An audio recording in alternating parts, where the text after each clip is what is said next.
Dear child, you've been carrying a story about this, about what's happening, about what it means, about what I must be thinking. And beloved, I need you to know, it's not what you think. The narrative you've built in your mind, the one that plays on repeat when you're alone with your thoughts, it's missing something. Not missing facts. Missing truth. You think this struggle means you failed, that the pain you're in is evidence of something you did wrong, that if you were closer to me, stronger in faith, better at this, you wouldn't be here.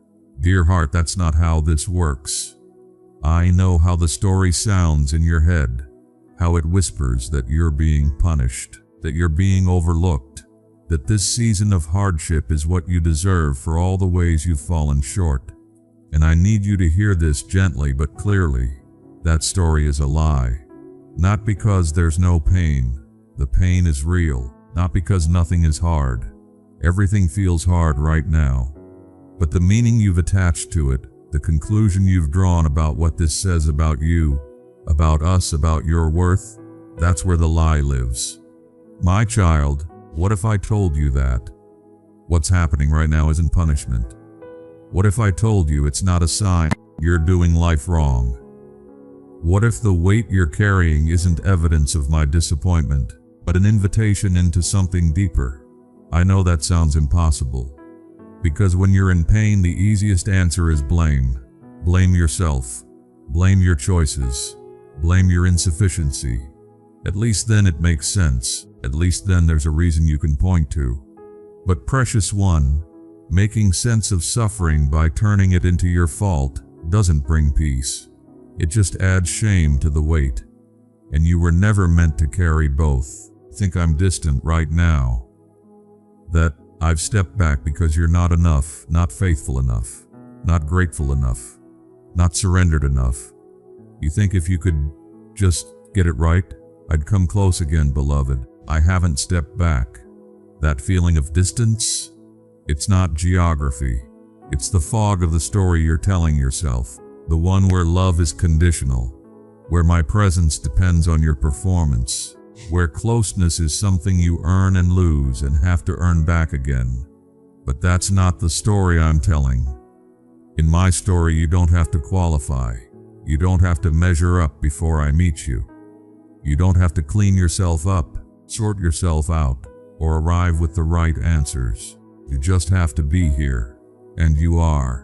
You think this valley you're walking through is proof you took a wrong turn somewhere, that you missed my voice, that you wandered off the path and now you're paying the price.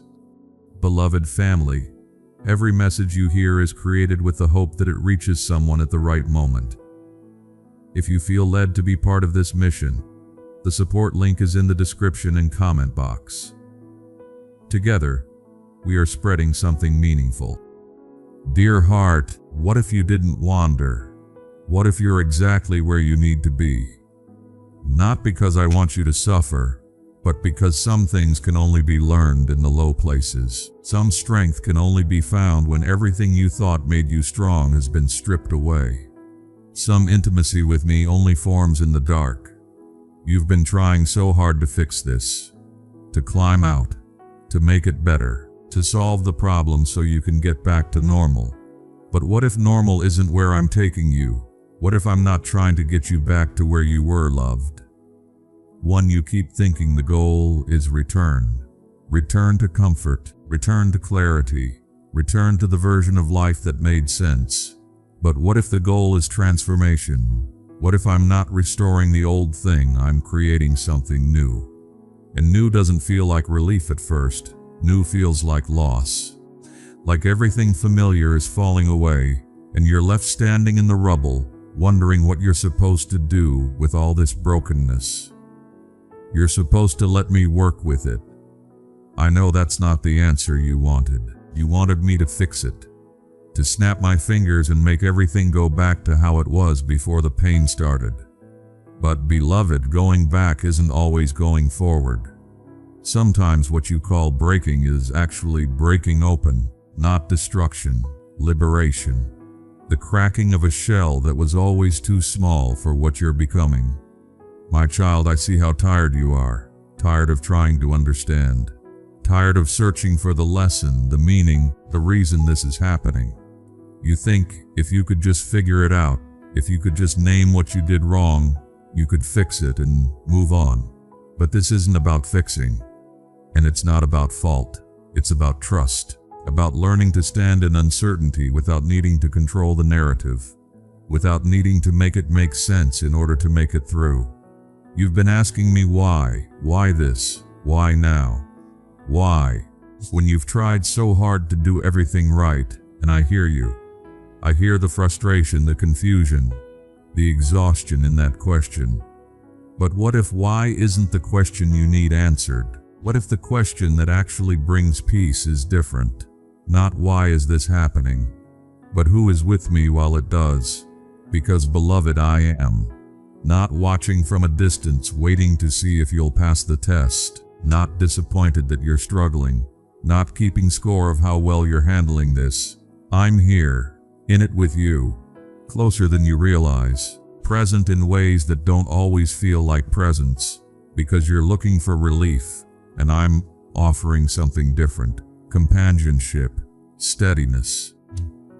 The kind of nearness that doesn't take the pain away but makes it bearable, because you're not alone in it. You think strength means not struggling, that faith means not doubting, that trust means not feeling afraid. Precious one, that's not strength, that's denial. Real strength is staying present when everything in you wants to run.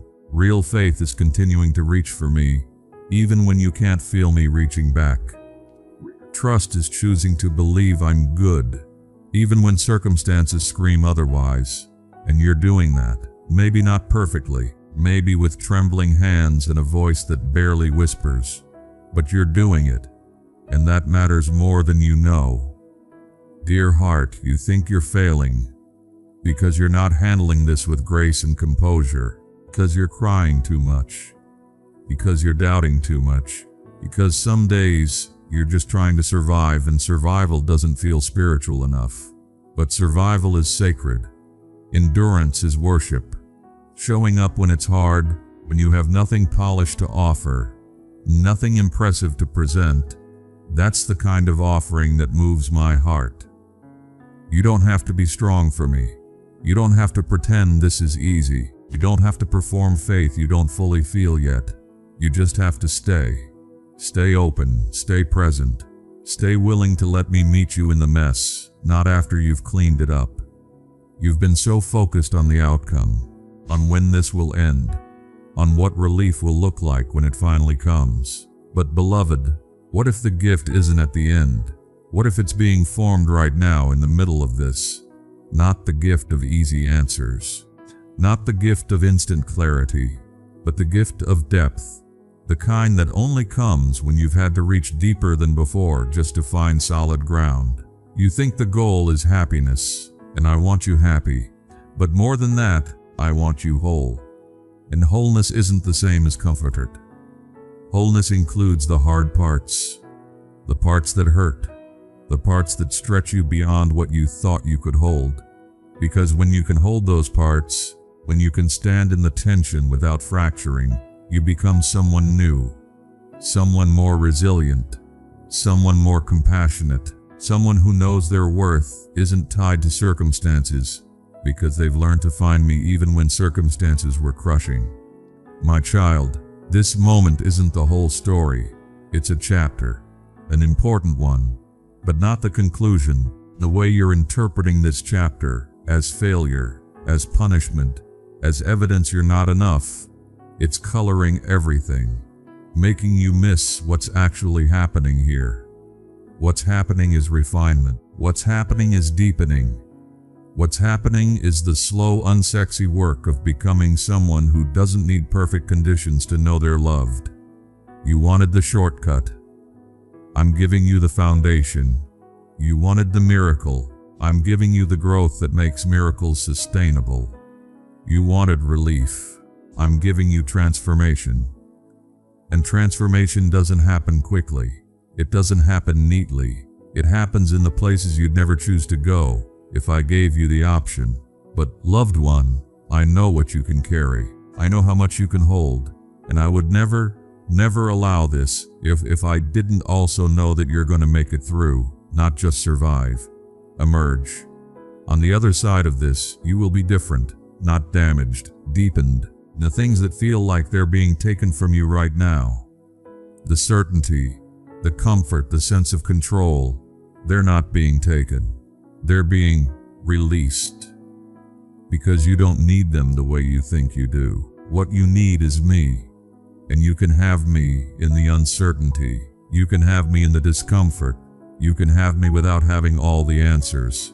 That's the truth this season is trying to teach you, not through lectures, through experience, through the lived reality of finding that I'm enough even when nothing else is. Beloved, I know you're looking for the exit, for the moment when this finally shifts, and you can look back and say, I made it, and that moment will come. But don't wait until then to find peace.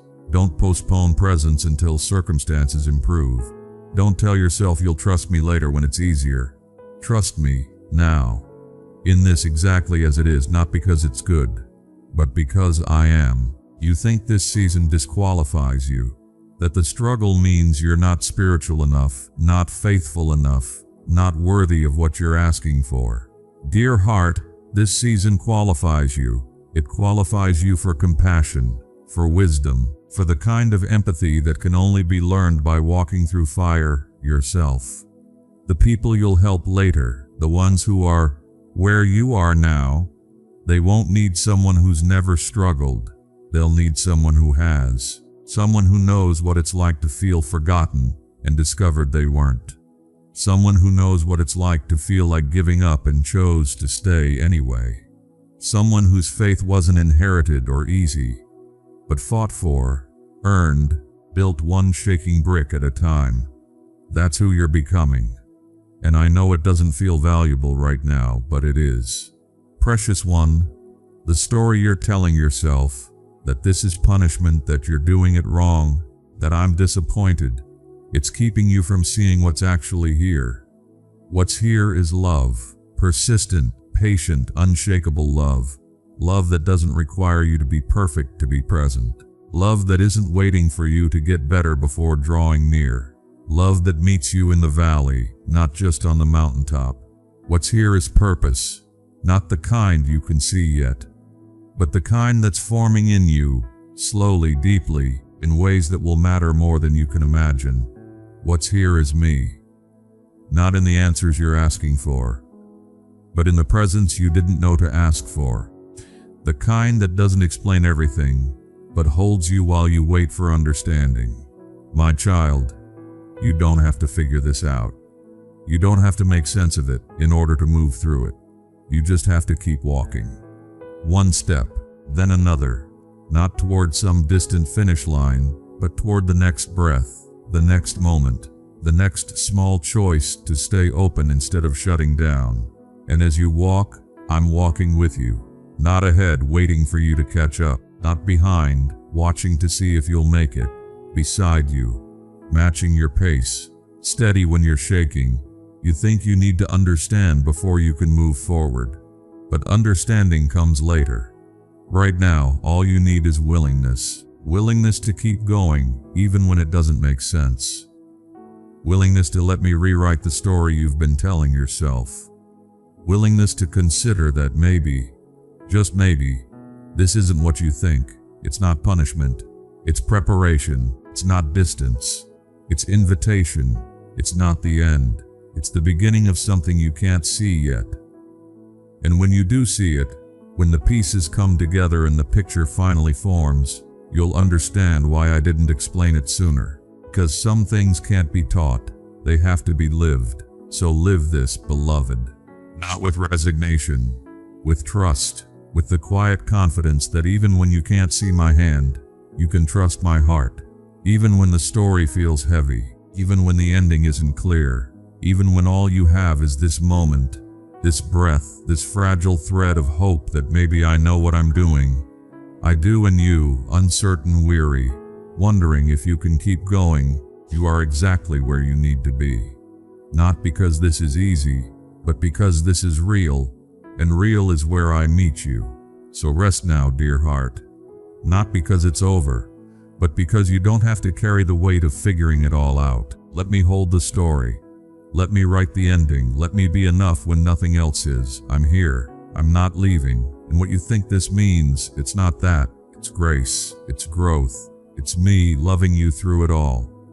And that love, it's not going anywhere. Amen.